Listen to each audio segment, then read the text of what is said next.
In today's video, I want to talk about the top 5 reasons why traders lose.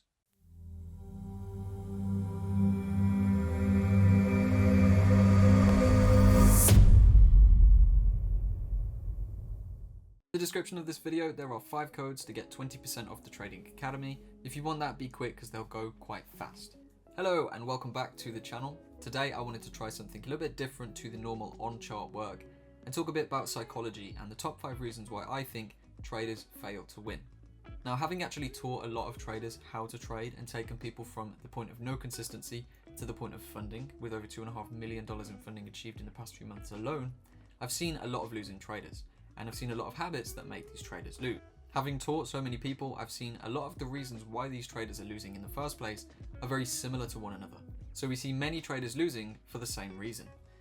What I've done is put together this list of the top 5 reasons why I think traders lose.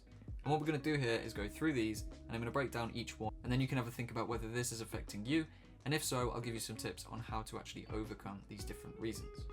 So reason number 1 is a lack of a system. Now, when I talk about systematic trading, I'm talking about repeatable processes that you can put in place and trade day after day and week after week. The problem I hear from a lot of my students who have been through other courses with other mentors is that there's no system put in place. You're given a bunch of confluences and expected to go and work things out for yourself. For some this is okay, but this leads most people to lose because they don't have a repeatable system they can apply. Now, with my personality, if I had to trade based on discretion, I would not be able to do it. If I had to trade every single trade discretionary and I didn't have a set process to follow, I would find it very, very difficult to find success, and I don't know if I would. So my trading is very systematic.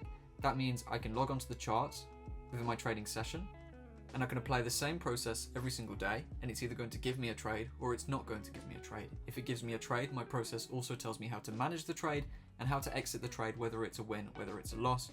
Everything is there, systemized, in a process for me to follow repeatedly.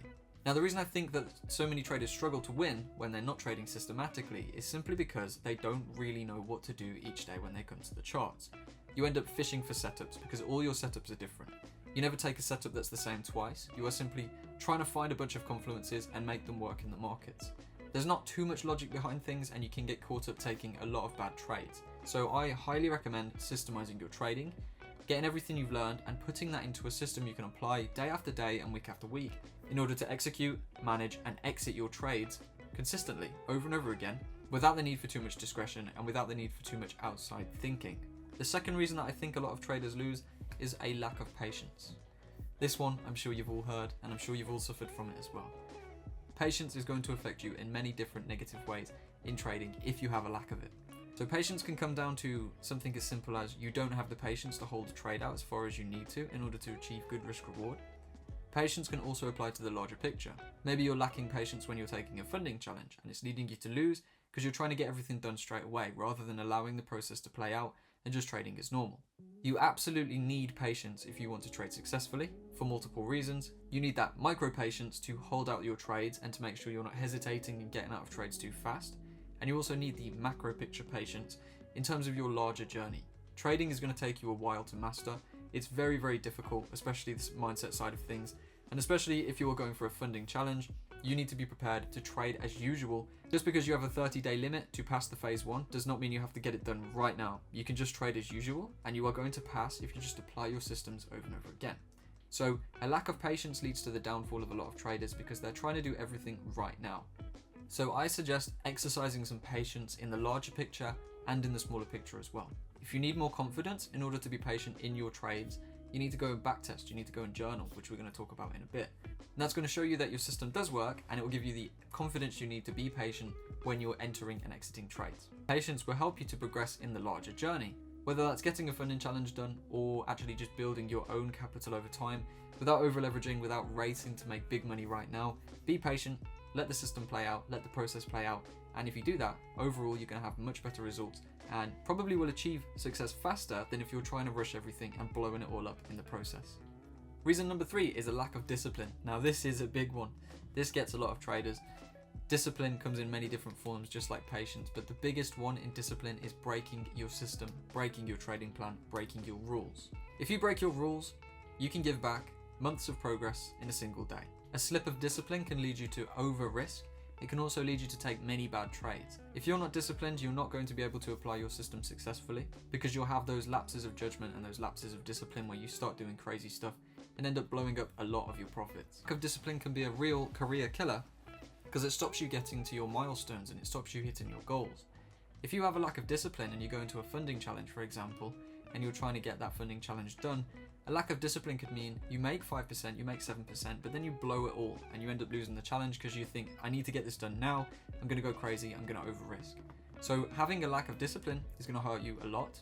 Once again, in the micro, in individual trades, where you may not have the discipline to hold your trade all the way out, or you may suffer a lack of discipline and open some random trades you shouldn't have opened. And it's also going to hurt you in the macro, where a lack of discipline could ruin a funding challenge for you, or a lapse of discipline could wipe out your entire live trading account, even if that was a lot of your personal funds. There is no shortcut to get around a lack of discipline. You just really need to work on it, maybe look at some self-education books around trading, and reinforce the reasons why you need to be disciplined. I think this is one where you have to get hurt in order to progress with it. If you have that lack of discipline and you blow a load of your own funds, or you blow a funding challenge, or you end up ruining your trading account by pure stupid mistakes, if you track that, you're not going to do it again, or the chances of you doing it again are going to be greatly reduced. So I think when it comes to discipline, unfortunately, aside from having the right guidance, if you're not a naturally disciplined person, it's one of those where you have to bleed until you succeed. Now, the fourth reason on my list is a lack of backtesting and study.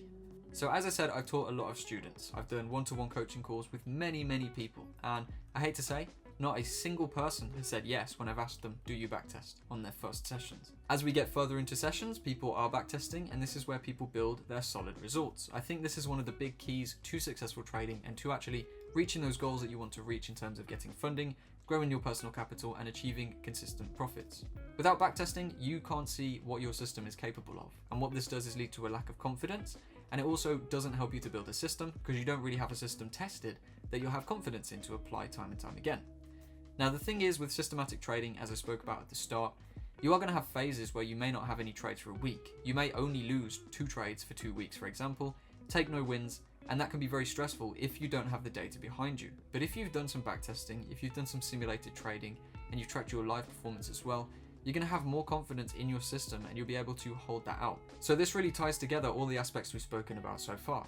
If you backtest and do some simulation trading to collect data, that's going to, first of all, increase your discipline. Second of all, increase your patience, because it's going to build the confidence in, step 1, the system, right? So if you can build a system and then backtest the system until it's winning, not only will you have a solid system in place, but you'll also have the confidence to be patient and to be disciplined with that system when you're playing it out in the markets. So for backtesting, I do suggest you do a lot of that. You can do that on TradingView, you can do that on Soft4FX or Forex Simulator, something like that, and actually just collect as much information as you can around that system that you're applying. Backtesting also helps to improve your trading as well as give you the confidence to apply it in live markets, because you're going to find patterns within that backtested data that can help you to cut out bad habits, build upon strengths, increase risk reward, and so on and so on. So there's a lot of things you can benefit from your backtesting. And the fifth reason why I find traders fail is simply a lack of journaling. So this is very similar to the previous one. No backtesting. If you don't journal, if you don't track your trades in the live markets as well as in your backtesting, you're not going to have anything to go off, right? So let's say we have 2 traders. Trader 1 does not journal. Trader 2 does journal. Trader 1 takes 20 trades. 10 of them are bad, 10 of them are good. After those 20 trades, he moves on to the next 20 trades, and he has no idea what those trades consisted of, right? The only information he has on those previous trades is what's stored in his mind. That means eventually, pretty quickly, those losses are going to fall out of his mind, and he's not going to have found any patterns from those that he can help to reduce losses in the future. He's also not going to have clear screenshots and descriptions of the winning trades, leading him to continue trading discretionary without a proper system in place, because you have no idea really what it is that made your last 10 trades win or your last 10 trades lose. This continues as a rolling thing, and trader 1, after taking 1,000 trades, will have none of it journaled, and he won't be able to benefit from any of those 1,000 trades for the future. Now, trader 2 does journal, and of those 20 trades, he had 10 winners and 10 losses. What he can do now is look at the winners and find the winning patterns. He can also look at the losers and find the losing patterns. Trader 2 can then remove the losing patterns, increase upon the winning patterns, and next time he takes 20 trades, rather than winning 10 and losing 10, he might win 15 and lose 5, or win 13 and lose 7. And after 1,000 trades, Trader 2 has journaled all of them. So now Trader 2 has 1,000 trades to look back upon. He can build upon the best places to enter trades, repeatable processes and repeatable setups that get him in and out of trades, which management techniques brought the most profits, what the biggest losing patterns were and how to get rid of those, and overall he's going to have tons of data to improve his trading moving forward. So while most people overlook journaling and they're too excited to be in the live markets, it's those who do the boring work like backtesting and studying and journaling that are going to have the best long-term careers, because they are collecting so much information that can help them to constantly improve. It's like taking notes before a test. Only the test and the note-taking never ends. It's a continual cycle where we can take trades to the best of our abilities, we can track them, we can learn the best bits and the worst bits, and then we can move forward, and hopefully our next trade is going to be 1% better with less bad things, more good things. And if you continue to roll that cycle, eventually you'll know exactly what you have to do when you come to the charts, and you'll know exactly how to execute, manage, and exit your trades to the best of your ability. So those are the 5 top reasons why I think traders lose. Now let's recap on them real quick. Number 1 is a lack of systemization. Number 2 is a lack of patience. Number 3 is a lack of discipline. Number 4 is a lack of backtesting, and number 5 is no journaling. Now, as you'll have seen from this video, all of the different factors can be brought down to the final 2. If you backtest and you journal, you can actually increase your confidence, which increases your patience, it increases your discipline, and it helps you to formulate a system. So the big key takeaway from this video is maybe take a pause from your live trading for a bit, get a forex simulator, and work your way through a lot of data so you can collect a bank of information that's going to show you the good things and the bad things about your trading. It will help you to build systems that you can repeat, which takes the discretion and the stress out of trading and turns it into a simple, repeatable process, quite robotic. It's going to help you build upon your winning habits and remove those losing habits. So those are the top 5 reasons I've found that traders struggle to win.